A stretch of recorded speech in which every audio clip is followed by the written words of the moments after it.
ဘုန်းကြီးတို့ရဲ့စိတ်တွေကတခါတလေကြာရင်စိတ်တက်ကြမှုတွေဝမ်းနည်းစရာတွေစိတ်မကောင်းစရာတွေဒါတွေနဲ့လွှမ်းမိုးသွားတတ်တယ်အဲ့ဒီအမောင်လွှမ်းမိုးတော့မခံပါနဲ့အဲ့ဒီချိန်ကြလို့ရှိရင်သွားစမ်းဟဲဝမ်းနည်းစရာ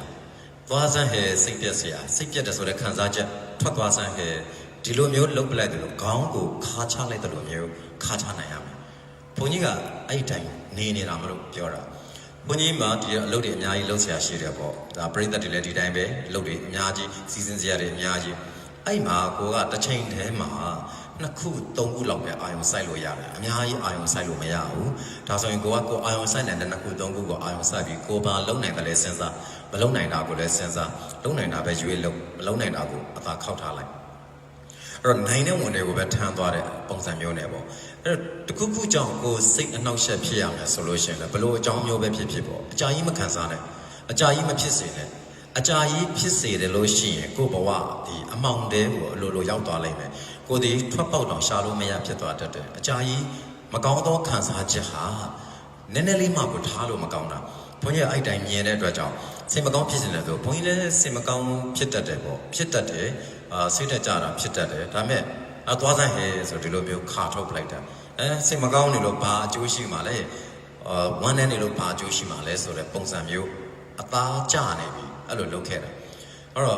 ့လောကကြီးကိုကအကောင်းမြင်ဘက်ကနေပြီးတော့ကြည့်ပလိုက်တာတကယ်တော့အခြေအနေကြီးကမကောင်းဘူးဆိုတယ်ဆိုတဲ့အခြေအနေကြီးကိုဆိုလိုက်တာဟဲလို့စိတ်ထဲမှာအဲ့စိတ်သွင်းလိုက်တာနဲ့တပြိုင်နက်လုံးဝမှောက်ကျသွားတယ်အဲ့တော့ဆိုလည်းပဲဘယ်လောက်ဆိုနိုင်မလဲနင်ဘယ်လောက်ဆိုနိုင်မလဲငါဖြည့်ရှင်းနိုင်တယ်ငါကြော်ဖြတ်ပြင်မှာရတယ်လို့ကြော်ဖြတ်သွားမှာကျုံတယ်လို့တိုးသွားမှာဆိုတဲ့ပုံစံမျိုးနဲ့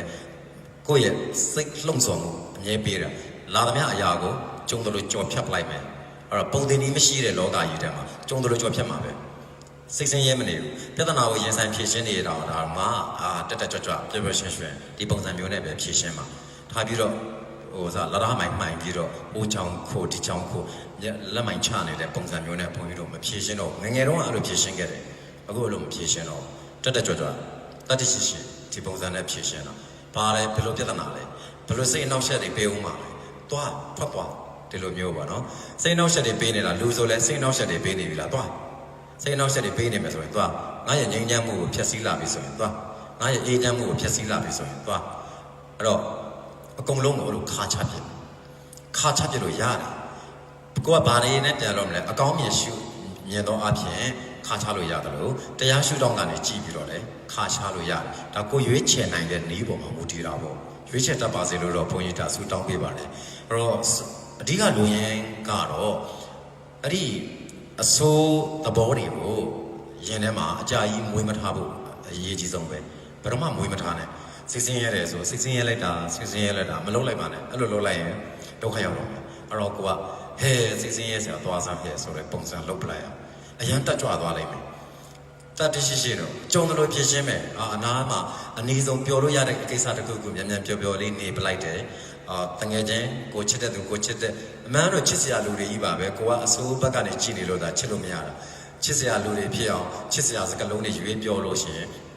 ကိုညံပေါ်မှာမူတည်တာပဲစိတ်ဆင်းရဲတာမခံနိုင်ရင်မခံနိုင်သလိုနေရမှာပဲအဲ့လိုမျိုးဆိုတဲ့ခါကြတော့စိတ်ဆင်းရဲစရာမှန်သမျှကိုခါချပလိုက်ဆိုတော့လွယ်လို့လာမေးလိမ့်မယ်ဘုန်းကြီးကိုလွယ်လားမလွယ်လားလက်တွေ့လုပ်ချင်လွယ်လိမ့်မယ်တွေ့လိမ့်မယ်ဒါဘုန်းကြီးတို့ကလက်တွေ့ဒီတိုင်းအမြဲတမ်းဒီတိုင်းနေတာဖြစ်တဲ့အတွက်ကြောင့်နေတိုင်းပျော်တယ်အဲ့တော့နေတိုင်းပျော်လို့ရအောင်အနောက်ရှက်အပြင်ကနေဝင်လာမယ်ဆိုလို့ရှိရင်တော့ဒီလိုလုပ်ထည့်လိုက်တာပေါ့အဲ့လိုမျိုးဆိုတဲ့အခါကျတော့စိတ်ဆင်းရဲစရာကိုခါချပလိုက်ပါတရားနဲ့လည်းခါချလိုက်လို့ရတယ်လက်တွေ့အပြင်